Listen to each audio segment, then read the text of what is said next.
The problem with watering down definitions. Anyone who has spent even the smallest amount of time observing the idiocy of modern feminists will have noticed a rising trend among social justice warriors which is frankly rather alarming and only increasing my despair of humanity. After watching one of Undoom's videos on a British feminist going apeshit on a man after he replies to her question of "What's your name?" about 1 million times with "It's humongous," the fucking champ, I decided to make this video to bring to light a rather important problem involved in the victim complex of third wave feminists.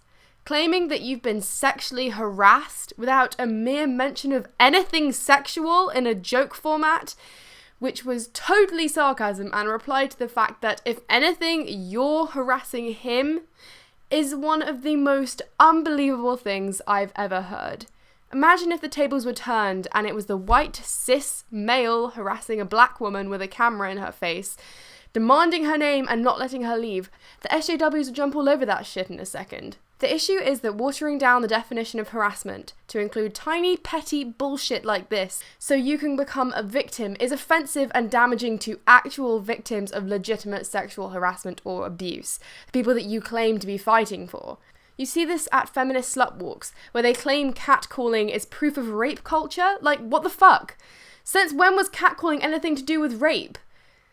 By associating two very different things on different levels, you delegitimize the actual crime of rape and bring it down to the level of just receiving compliments on the street from strangers. And why do feminists do this? Because they want to feel included.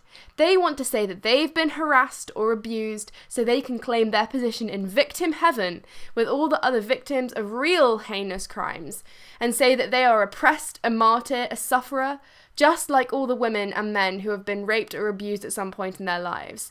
I covered this slightly in my last and first video on Black Lives Matter, so go check that out if you want. But for now, this is just a really short video on something that had been playing on my mind for a while.